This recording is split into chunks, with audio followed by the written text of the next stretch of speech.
Hello दोस्तों, मैं राहुल कुमार पांडे आप सभी का मेरे यूट्यूब चैनल अपग्रेड एजुकेशन पर बहुत बहुत स्वागत करता हूं। आज के इस वीडियो लेक्चर में मैं फरवरी मंथ 2021 के सारे important national plus international events को कवर करूंगा। वीडियो को अंत तक आप ज़रूर देखिएगा क्योंकि इंडिया में इस महीने यूनियन बजट की घोषणा हुई है। मैंने सभी की पॉइंट्स इसमें ऐड किए हैं। वीडियो को अंत तक देखेंगे जिससे आपको शॉर्ट समरी मिल जाएगी बजट की। चलिए वीडियो स्टार्ट करते हैं। वीडियो स्टार्ट करने से पहले आप अपग्रेड एजुकेशन नाम के यूट्यूब चैनल को सब्सक्राइब कर लें और बेल आइकन दबा दें जिससे आने वाली वीडियोस की अपडेट्स आपको मिलती रहेंगी। पहला पॉइंट इटली के बारे में है। इटली एक यूरोपियन कंट्री है, उसकी कैपिटल रोम है और करेंसी यूरो है। इसके नए प्राइम मिनिस्टर चुने गए हैं मारियो द्रागी जी। मारियो द्रागी जी के पहले कौन थे प्रधानमंत्री यहाँ के? तो गुसेप्पे कॉन्टे जी, नाम आपको पता होगा। इन्होंने रेजिग्नेशन दे दिया। क्यों दिया? कोरोना की पेंडेमिक के दौरान बहुत सी मौतें हुई, मिसमैनेजमेंट के चलते इनका रेजिग्नेशन लिया गया और नया इलेक्शन हुआ। मारियो द्रागी जी नए पीएम बन के आए। मारियो द्रागी जी, इनकी एज सबसे ज़्यादा है। पीएम की लिस्ट अगर खोली जाए इटली के तो ये याद रखेंगे आप। यहाँ के प्रेसिडेंट की बात करूँ तो सर्गियो मैटारेला, नाम लिख लेंगे। सर्गियो मैटारेला यहाँ के राष्ट्रपति हैं। नेक्स्ट पॉइंट बात करते हैं टाटा मोटर्स के बारे में। टाटा मोटर्स के नए एमडी और सीईओ बनाए गए हैं जिनका नाम है मार्क लिस्टोसेला। नाम से आप फैमिलियर रहेंगे क्योंकि डायरेक्टली पूछा जा सकता है। मार्क लिस्टोसेला, ये नाम आप याद रखेंगे। नए एमडी सीईओ हैं टाटा मोटर्स के। नेक्स्ट पॉइंट कालीवेली वेटलैंड के बारे में है। कालीवेली एक प्रकार की झील है जो कि तमिलनाडु में देखी जाती है। तमिलनाडु में ये एक वेटलैंड है और साथ ही साथ इसको बर्ड सेंचुरी का दर्जा देने की बात सामने आई, इसलिए सुर्खियों में रहा। अब बात कर लेते हैं कालीवेली को बर्ड सेंचुरी क्यों कन्वर्ट कर रहे हैं, क्योंकि बहुत देखा गया है कि बहुत से माइग्रेंट बर्ड्स जो कि इनका रूट तमिलनाडु के थ्रू है यहाँ आके स्टे करते हैं। इनके कंजर्वेशन के लिए बर्ड सेंचुरी बनाना बहुत ज़रूरी हो गया था और उनकी सुविधा के लिए वेटलैंड के साथ साथ ही बर्ड सेंचुरी भी ये अब रहेगा, जिससे दोनों जगह से फंडिंग होगी और कंजर्वेशन में और आसानी होगी। कालीवेली लेक की बात करें तो जो पुलिकट लेक है आंध्र प्रदेश में, उसके बाद ये लार्जेस्ट लेक कही जाती है। तो आप ये एक पॉइंट इसके बारे में याद रखेंगे। नेक्स्ट सांस स्कीम के बारे में है जो कि मध्य प्रदेश गवर्नमेंट द्वारा चलाई जा रही है। मध्य प्रदेश गवर्नमेंट में जो हेल्थ मिनिस्टर हैं प्रभुराम चौधरी जो द्वारा इसका उद्घाटन किया गया। इस स्कीम में क्या किया जाएगा कि जो शिशु मृत्यु दर है, निमोनिया के द्वारा जो शिशु की मृत्यु हो रही है जो 5 साल से नीचे हैं, उसको काउंटर किया जाएगा। इस स्कीम के द्वारा निमोनिया को हराया जाएगा। तो आप ये याद रखेंगे, इसका एम है इन्फेंट मोर्टेलिटी रेट को कम करना। स्कीम का जो फुल फॉर्म है बहुत important, social awareness and action to neutralise pneumonia successfully, ये इसकी फुल फॉर्म है, याद रखेंगे। नेक्स्ट जो पॉइंट है वो है इंटरनेशनल सोलर अलायंस के बारे में। इंटरनेशनल सोलर अलायंस, अंतर्राष्ट्रीय सौर गठबंधन, बेसिकली सन 2015 में भारत और फ्रांस के द्वारा चलाई गई ये एक इनिशिएटिव है जिसके तहत ये कहा गया था कि ट्रॉपिक ऑफ कैंसर और ट्रॉपिक ऑफ कैप्रिकॉर्न की भी जितनी भी कंट्रीज़ हैं वो इसके मेंबर्स बने और सोशल एनर्जी को इन्हेंस करें, उसको बढ़ावा दें। आज की डेट में अगर मैं देखूं तो 124 सदस्य ISA में हैं, इंटरनेशनल सोलर अलायंस में हैं। अगर बोलूं रिसेंटली कौन ऐड हुआ है तो इटली जो है, इटली देश वो 124वां सदस्य बना है इंटरनेशनल सोलर अलायंस का। अगर मैं इसके DG की बात करूं तो अजय माथुर जी, नाम याद रखेंगे बहुत इंपॉर्टेंट। अजय माथुर जी को नया DG बनाया गया है, इसके पहले उपेंद्र त्रिपाठी जी थे। नेक्स्ट पॉइंट बात करते हैं डिजिटल यूनिवर्सिटी के बारे में है। भारत की पहली डिजिटल यूनिवर्सिटी बनाई जाएगी केरला में, याद रखेंगे। मंगलपुरम इसकी डिस्ट्रिक्ट है, ये याद रखेंगे। इसका उद्घाटन किसने किया है तो आरिफ मोहम्मद जो केरल के गवर्नर हैं उनके द्वारा इसका उद्घाटन हुआ है। इसको बनाएगा कौन?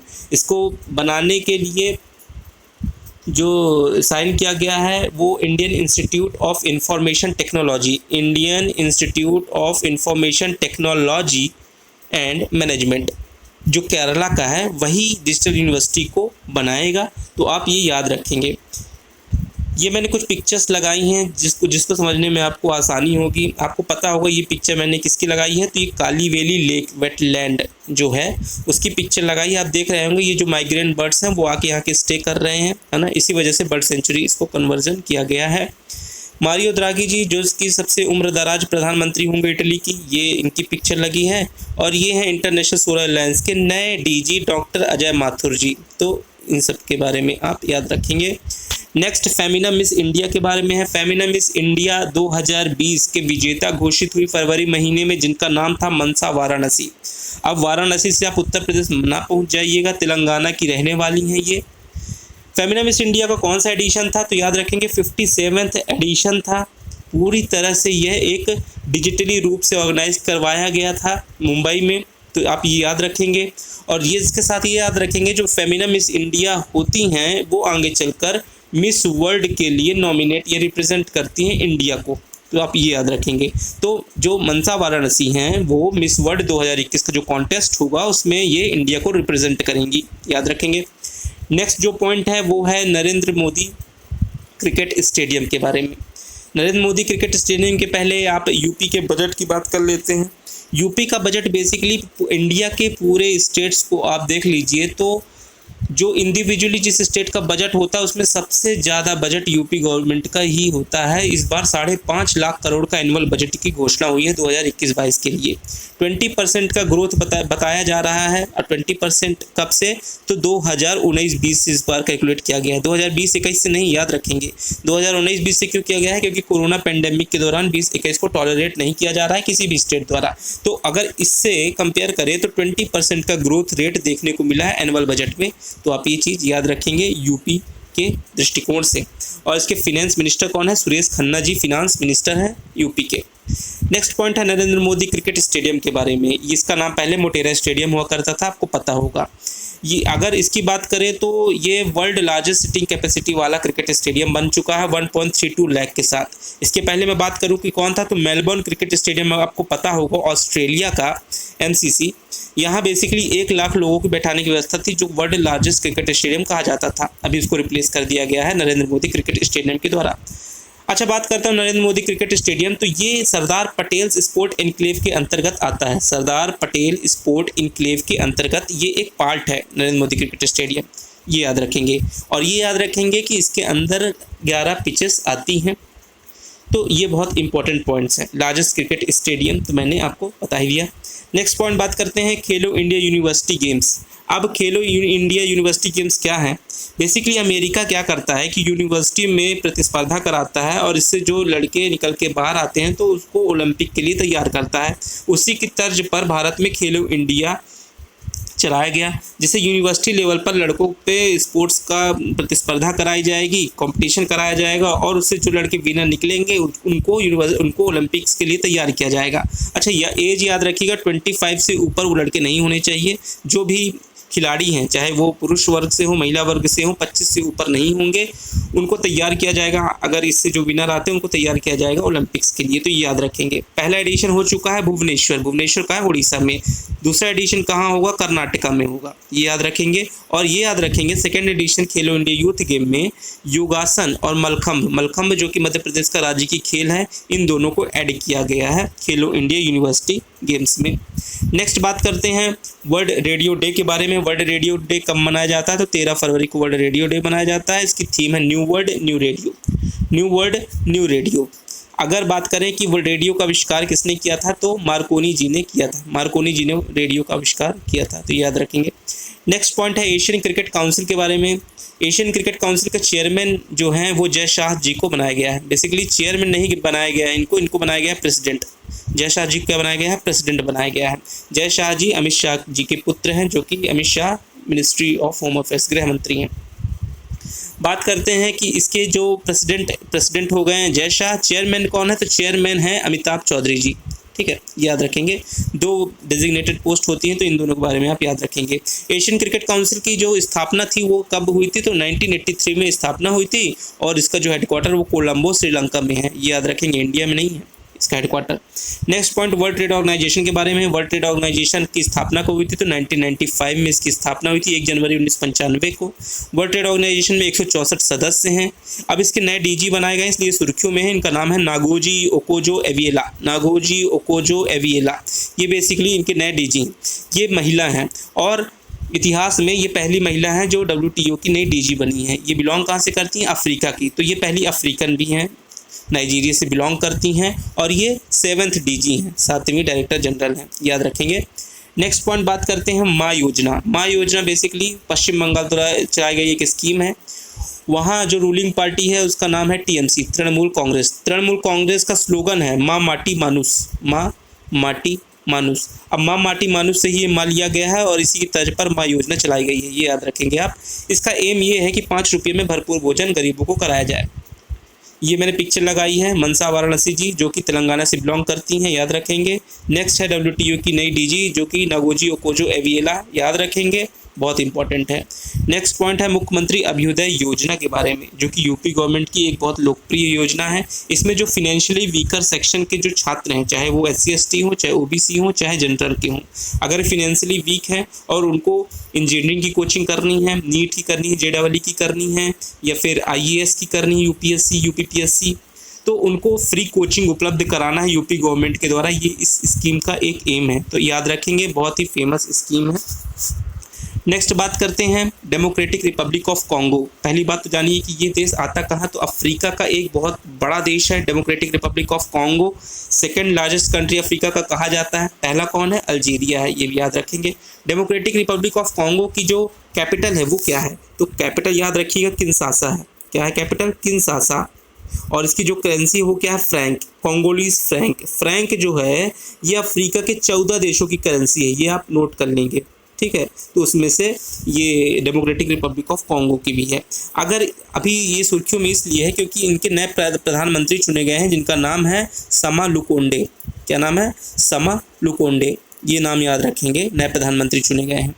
नेक्स्ट जो बात है वो ICC की है। ICC ने एक नया इनिशिएटिव जारी किया है men's player of the month का।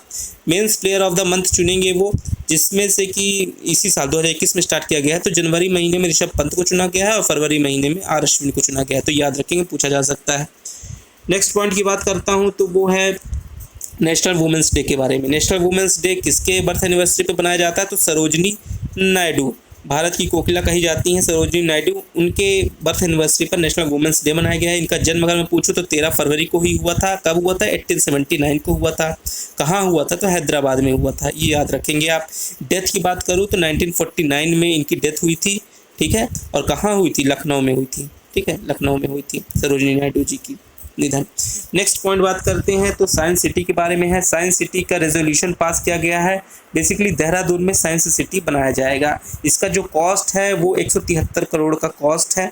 इसमें से कि कुछ सेंट्रल देगा, कुछ स्टेट देगा, दोनों के ही कॉपरेशन से ये साइंस सिटी बनाया जाएगा। 4 साल का ये प्रोजेक्ट है बेसिकली, जिसमें से कि 88 करोड़ कुछ सेंट्रल दे रहा है, 83 करोड़ स्टेट दे रहा है, तो ये आप ये याद रखेंगे, लगभग 50-50%। नेक्स्ट पॉइंट बात करते हैं ऑस्ट्रेलियन ओपन की। पहला ग्रैंड स्लैम टेनिस टूर्नामेंट का है ये ऑस्ट्रेलियन ओपन 2021। तो पूछा जाता है पुरुष वर्ग में विनर कौन था, तो नोवाक जोकोविक पुरुष वर्ग में विनर थे और महिला वर्ग में Naomi Osaka. Novak Djokovic Serbia के हैं, नाओमी ओसाका जापान की हैं, तो ये भी याद रखेंगे। नोवाक जोकोविक का ये 19वां जो ऑस्ट्रेलियन ओपन है, ये इसका नाइन्थ ऑस्ट्रेलियन ओपन इन्होंने जीता है। अगर मैं टोटल बात करूँ नोवाक जोकोविक की, तो 18वां ग्रैंड स्लैम था जो ये जीते हैं, तो आप ये याद रखेंगे इनके बारे में। नेक्स्ट बात करते हैं वर्ल्ड कैंसर डे के बारे में। वर्ल्ड कैंसर डे कब मनाया जाता है, तो 4 फरवरी को वर्ल्ड कैंसर डे मनाया जाता है। इसकी थीम बहुत इंपॉर्टेंट है, I am and I will. Next मैंने पिक्चर लगाई है, मैंने बात की थी डेमोक्रेटिक रिपब्लिक ऑफ कॉन्गो की, तो ये जो ग्रीन में है ये है डेमोक्रेटिक रिपब्लिक ऑफ कॉन्गो, तो आप ये याद रखेंगे। नेक्स्ट पॉइंट मैंने ICC men's player of the month, जनवरी महीने में ऋषभ पंत, फरवरी महीने में R अश्विन, तो ये याद रखेंगे। नेक्स्ट जो पॉइंट है ये ऑस्ट्रेलियन ओपन के बारे में था, जिसमें जो विनर थे नाओमी ओसाका जी हैं, नोवाक जोकोविक जी हैं। तो आप इनको पिक्चर्स के माध्यम में अपने ब्रेन में ये इमेज चलाते रहेंगे, जिससे आपको ये पॉइंट्स ईजिली याद हो जाएंगे। नेक्स्ट बात करते हैं तो ये है सीनियर टेबल टेनिस टूर्नामेंट के बारे में। सीनियर टेबल टेनिस टूर्नामेंट में जो महिला वर्ग में विनर रही मणिका बत्रा जी रही हैं, याद रखेंगे। नेक्स्ट जो पॉइंट है वो है अर्जुन मार्क 1A के बारे में। अर्जुन मार्क 1A किसके द्वारा बनाया गया है, तो DRDO के द्वारा बनाया गया है, डिफेंस रिसर्च डेवलपमेंट ऑर्गेनाइजेशन के द्वारा अर्जुन मार्क 1A। इसको और क्या कहा जाता है, तो हंटर किलर टैंक भी कहा जाता है। बेसिकली 450 किलोमीटर की इसकी रेंज है, ये याद रखेंगे, 450 किलोमीटर की रेंज है। और ये कौन से जनरेशन का कहा जाता है, 3rd जनरेशन का ये टैंक है, ठीक है। और 118 टैंक ऐसे बनाएगा DRDO 54 करोड़ रुपया में। तो ये आप याद रखेंगे, इसके बारे में पॉइंट है। नासा की बात करते हैं, अमेरिका की स्पेस एजेंसी है, उसकी जो चीफ बनाई गई हैं वो अपने भारतीय मूल की हैं, भव्या लाल एक्टिंग चीफ है, बट इंडिया की बनाई गई है, बहुत बड़ी बात है, याद रखेंगे। नासा का जो इस्टेब्लिशमेंट हुआ था वो था 1958 में हुआ था। नासा का फुल फॉर्म क्या है, national aeronautics and space administration. Next point बात करते हैं इंडियन जस्टिस रिपोर्ट के बारे में। इंडियन जस्टिस रिपोर्ट जो है वो किसके द्वारा प्रिपेयर की जाती है, तो ये याद रखेंगे टाटा ट्रस्ट जो है उसके द्वारा बनाई जाती है। टाटा ट्रस्ट के साथ और भी ऑर्गेनाइजेशन है जो कि इसको बनाती हैं। इसमें देखा गया है कि जो जस्टिस डिलीवर करने का काम है किस स्टेट के द्वारा सबसे अच्छा है, तो महाराष्ट्र गवर्नमेंट को देखा गया है, तो इसमें टॉप पे है। उसके बाद तमिलनाडु है। नेक्स्ट बात करते हैं नंदा देवी ग्लेशियर की। अभी हम सब ने देखा कि उत्तराखंड में बाढ़ जैसी स्थिति आई, बेसिकली क्लाउड बस्टिंग हुई। और इसमें कौन कौन सी नदियाँ एक्ट करी, तो धौली गंगा जो थी, धौली गंगा और अलकनंदा मिलकर विष्णु प्रयाग बनाती हैं। तो धौली गंगा में बेसिकली ये बस्टिंग हुई और वहाँ पे फ्लड जैसी स्थिति अकर हुई। तो ये आप याद रखेंगे, नंदा देवी ग्लेशियर में ये बस्टिंग हुई थी, ठीक है। नेक्स्ट जो पॉइंट है वो पट्टचित्र के बारे में। पट्टचित्र बेसिकली क्या होता है, ये पेंटिंग के लिए बेसिकली नेचुरल चीज़ों का इस्तेमाल किया जाता है और कपड़ों में ये पेंटिंग होती है। बेसिकली ये उड़ीसा की एक फोक पेंटिंग है, तो आप ये याद रखेंगे, Pattachitra is a folk painting of Orissa. Canvas, canvas मतलब कपड़ा, पट्ट मतलब कैनवास होता है, चित्र मतलब पिक्चर होता है, तो आप ये याद रखेंगे। नेक्स्ट जो पॉइंट है वो होप मिशन के बारे में है। होप मिशन किसके द्वारा चलाया गया था, तो ये UAE का एक मिशन था जो कि जापान के द्वारा एग्जीक्यूट किया गया। UAE ऐसा 6वां देश बन गया है जिसने मार्स पर अपनी पहुंच बनाई है, मार्स तक ही सक्सेसफुली उसके ऑर्बिट पर पहुंच गया है, तो इसलिए ये सुर्खियों में रहा। जापान से भेजा गया था, UAE की ये स्कीम थी, तो मार्स ऑर्बिट में सक्सेसफुल पहुंचने वाला ये 6वां देश है, तो आप ये याद रखेंगे। अगर बात करें पहला देश कौन सा, तो पहला था USA, दूसरा कौन था, रशिया, तीसरा कौन था, चाइना, चौथा यूरोपियन यूनियन, तो इसको एज अ कंट्री टॉलरेट नहीं करते हैं, और 5वां है इंडिया, और 6वां है आपका UAE। तो ये आप याद रखेंगे, 6 कंट्री हैं जो ये ऐसा कर चुकी हैं। अब बात करते हैं कि जो पहले ही बार में अटैम्प्ट करना और पहली बार में सक्सेसफुली रीच करना, ऐसा करने वाला इंडिया पहला था और दूसरा है UAE, तो ये आप याद रखेंगे। और मल्टीपल अटैम्प्ट्स लगे थे और देशों को। ये मैंने पिक्चर लगाई है आपके लिए अर्जुन टैंक की। अर्जुन टैंक जैसे मैंने आपको बताया 450 किलोमीटर की रेंज के साथ ये वॉर कर सकता है। इसकी कुछ स्पेसिफिकेशन है, 58 किलोमीटर पर आवर की स्पीड से ये चल सकता है। ये मैंने कुछ पिक्चर्स लगाई हैं, देखेंगे। ये उड़ीसा का पट्टचित्र का मैंने पिक्चर लगाई है। मैंने बताया था कि नेचुरल जो पेंटिंग्स ट्रीज़ के द्वारा जो कलर निकाले जाते हैं, नेचुरली जो कलर निकाले जाते हैं उनका यूज़ किया जाता है इस पेंटिंग में, और कैनवास में बनाया जाता है, कपड़ों में बनाई जाती है पेंटिंग। ये है उत्तराखंड की जो क्लाउड बस्टिंग हुई थी जिसकी वजह से फ्लड की सिचुएशन अकर हुई थी नंदा देवी ग्लेशियर बस्ट होने की वजह से, तो ये याद रखेंगे।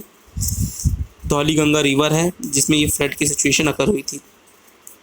नेक्स्ट जो पॉइंट है वो हेलिना के बारे में। हेलिना बेसिकली क्या है, वो एक एंटी टैंक गाइडेड मिसाइल है जो कि सक्सेसफुली इसका लॉन्च किया गया हेलीकॉप्टर के through. Basically air to surface missile Helina को कहा जा रहा है। ये एक अपग्रेडेड वर्जन है नाग मिसाइल का। नाग जो मिसाइल ये भी एंटी टैंक गाइडेड मिसाइल है, बट ये सरफेस टू सरफेस अटैक करती है, सरफेस टू सरफेस, और जो हेलिना है वो एयर टू सरफेस। तो ये याद रखेंगे। बेसिकली 2 चीज़ें हैं, एक है ध्रुवास्त्र, एक है Helina. Dhruvastra basically air force वाले यूज़ करते हैं एंटी टैंक गाइडेड मिसाइल, और जो हेलिना है वो आर्मी वाले यूज़ करते हैं। और हेलिना का ही अपडेटेड वर्जन आ गया है, क्या हेलिना का ही एक वर्जन है नाग। तो ये चीज़ें आप याद रखेंगे दिमाग में। नेक्स्ट है अरुणाचल प्रदेश के बारे में। अरुणाचल प्रदेश का स्टेट इस्टेब्लिशमेंट ईयर आप सबको पता है, 20 फरवरी 1987 को बनाया गया था, तो 20 फेब्रुअरी को स्टेट डे बनाया जाता है। अब बात कर लेते हैं फिनेंशियल बजट 2021-22 को, जो कि पूरे लेक्चर का सबसे इम्पोर्टेंट टॉपिक है। पहली चीज़ तो आप इसमें याद रखिएगा, ये पूरे भारत के इतिहास का पहली बार ऐसा हुआ है कि पेपरलेस बजट है, first paperless budget due to corona pandemic. Okay, अब इसका एस्टिमेट क्या किया गया था, 34.8 लाख करोड़ का ये पूरा एनुअल बजट है इंडिया का, ये याद रखेंगे। नेक्स्ट फिस्कल टारगेट के बारे में। फिस्कल टारगेट रखा गया था 3.5%, 3.5% रखा गया था, बट कितना हुआ, 9.5% हुआ। तो बहुत ज़्यादा फिस्कल डेफिसिट इस बार का था। अभी नेक्स्ट ईयर के लिए 6.8% रखा गया है। लेट्स सी कितना पहुंचता है। नेक्स्ट जो पॉइंट है वो रेल बजट के बारे में है। Rail budget basically 1.18 lakh crore का रेल बजट है, ये याद रखेंगे। न्यूमेरिकल्स हैं, याद रखेंगे, इंपॉर्टेंट है इकोनॉमिक दृष्टिकोण से। हेल्थ बजट बहुत इंपॉर्टेंट है, 2.2 लाख करोड़, ड्रामेटिक इंक्रीज देखा गया है हेल्थ बजट में। बताया जा रहा है कि 137% ग्रोथ देखी गई है एनुअल बजट के, और क्यों ना हो, वेंटिलेटर, ऑक्सीजन और इंफ्रास्ट्रक्चर हेल्थ सेक्शन में क्रिएट करने के लिए ये ज़रूरी भी था। ठीक है, तो ये याद रखेंगे आप। अब मैं बात करूँ कोरोना की वैक्सीन के लिए, तो 35,000 करोड़ तो कोरोना की वैक्सीन के लिए एलोकेट किए गए हैं, तो ये एक बहुत इंपॉर्टेंट चीज़ है। नेक्स्ट बात करते हैं, पिक्चर मैंने कुछ लगाई हैं वो देख लेते हैं। ये आपका जो मिसाइल का परीक्षण किया जा रहा है, ये है हेलिना। ये छोटा सा हेलिना छोड़ा गया है हेलीकॉप्टर के थ्रू, तो ये basically air to surface anti tank guided missile बन गया। नेक्स्ट रेलवे इंफ्रास्ट्रक्चर, मैंने बताया आपको रेलवे में कितना दिया गया है, तो 1.18 लाख करोड़ रुपया रेलवे बजट को दिया गया है। तो ये आप देख लेंगे, कुछ चीज़ें इसमें ऐड की गई हैं। फिस्कल डेफिसिट जैसा मैंने आपको बताया, टारगेट किया गया था 3.5% का, लेकिन फिस्कल डेफिसिट हुआ कितने का, 9.5% का, विच इज़ वेरी ह्यूज। और अगले साल का टारगेट है 6.8% का। अब वो बजट के बाद ही पता चले कितना है। अच्छा, फिस्कल डेफिसिट होता क्या है? मान लीजिए मैंने टारगेट किया कि मैं इस साल 10 रुपया खर्च करूँगा, लेकिन मेरे से पूरा साल जब ख़त्म होता पता चलता है 30 रुपया खर्चा हो गया, तो मैं फिस्कल डेफिसिट में आ गया। कितने के? 20/10 × 100, 200%। तो ऐसे कहीं ना कहीं फिस्कल डेफिसिट निकाला जाता है। मतलब एक टारगेट रखा जाता है, मैं इतना खर्च करूंगा, हो ज़्यादा जाता है तो फिस्कल डेफिसिट बढ़ जाता है। अगर उससे कम खर्च करता है तो फिस्कल डेफिसिट घट जाता है। इसको हमको बैलेंस करके रखना पड़ता है, अबाउट 3 to 4%। कितना? 3 to 4%, ये आप याद रखेंगे। नेक्स्ट देखते हैं, आत्मनिर्भर स्वस्थ भारत योजना लाई गई है, 64,180 करोड़ रुपए की योजना है, याद रखेंगे। नेक्स्ट, इंश्योरेंस सेक्टर में देखा गया है कि एफडीआई, हम देखते थे कि 49% इंश्योरेंस सेक्टर में एफडीआई आ सकती थी, बट इसको बढ़ा के 49 से 74 कर दिया गया है, which is very important point, सीधे एग्जाम में पूछा जा सकता है। नेक्स्ट है, new central university will be open at Ladakh. Ladakh में सेंट्रल यूनिवर्सिटी खोली जाएगी, इस बजट में प्रावधान है। नेक्स्ट, इनिशियल पब्लिक ऑफर के बारे में बेसिकली क्या होता है कि अब एलआईसी को हमने देख लिया कि ये अब प्राइवेटाइजेशन की ओर ज़्यादा उन्मुख है, क्योंकि एफडीआई बढ़ा दिए हैं। अब इसको करने के लिए अपन क्या करेंगे कि स्टॉक में इसके शेयर्स को बेचेंगे और एलआईसी धीरे धीरे प्राइवेटाइजेशन की ओर उन्मुख होगी। तो कहीं ना कहीं ये एक आईपीओ इशू करने का तर्क इसके पीछे यही है। नेक्स्ट, डिफेंस बजट है। डिफेंस बजट कितने का? 3.4 लाख करोड़ का डिफेंस बजट इस बार का है, याद रखेंगे। एजुकेशन बजट में आपका 93,224 करोड़ का एजुकेशन बजट है। और एक बहुत इंपॉर्टेंट पॉइंट ये किया गया है कि जो 75 एज है, जिनकी जो सीनियर सिटीजन हैं, जिनकी 75 से ऊपर उम्र है, उनके अर्निंग में अगर उनकी पेंशन से अर्निंग हो रही है, इंटरेस्ट ब्याज से अर्निंग हो रही है, तो इनके जो भी इनका अमाउंट है उनमें कोई भी टैक्स नहीं लगाया जाएगा, 0% टैक्स होगा। तो ये बहुत एक इम्पॉर्टेंट इस बजट में पॉइंट है, उसको आप याद रखेंगे। ये मैंने कुछ लगाई हैं पिक्चर्स, वो आप अच्छे से देख लेंगे। हेल्थ सेक्शन में 137% का ग्रोथ जैसे मैंने आपको बताया वो ये है। डायरेक्ट टैक्स में आपको ये रिलीफ टू सीनियर सिटीजन्स के बारे में है। नेक्स्ट, आत्मनिर्भर भारत योजना में 64,180 करोड़ की योजना है। इसमें जो पॉइंट्स हैं, सेटिंग अप ऑफ कैसे कैसे करेंगे वो आप देख लेंगे। मैंने इसमें देखा है कि इसमें लगाया फिस्कल डेफिसिट के बारे में, एक्सपेंडिचर रिसिप्ट कैसे कैसा है, ये आप देख लेंगे।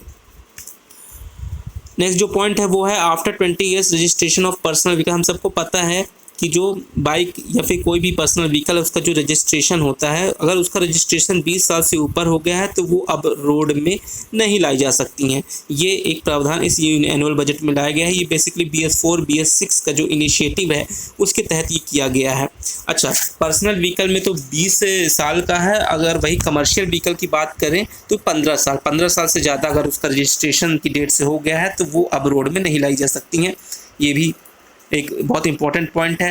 नेक्स्ट, मित्र स्कीम के बारे में। मित्र स्कीम पूछा जा सकता है किससे रिलेटेड है, तो टेक्सटाइल पार्क इस्टेब्लिश करने से रिलेटेड है मित्र। ठीक है। नेक्स्ट जो पॉइंट है वो है एक डेफिनेशन है बेसिकली, बजट क्या होता है, तो budget is a document of government fiscal policy. सरकार की मौद्रिक नीति का एक प्रपत्र होता है बजट, याद रखेंगे। नेक्स्ट मैंने ये आपका लगाया textile mega investment, textile parks Mitra. इसमें आपका global competitive technology investment, boost employment generation, जो भी पॉइंट्स हैं जिसके द्वारा टेक्सटाइल इंडस्ट्री को बूस्टअप मिलेगा वो चीज़ें की जाएंगी। और ये बजट का एलोकेशन है, आप एक बार इसको देख लेंगे। बहुत बहुत धन्यवाद। वीडियो में जो कुछ भी आपको डाउट हो आप सीधे कमेंट बॉक्स में पूछ सकते हैं। आई होप वीडियो आपको पूरी समझ में आई होगी और इसके सभी पॉइंट्स आप अच्छे से कवर करिएगा। धन्यवाद।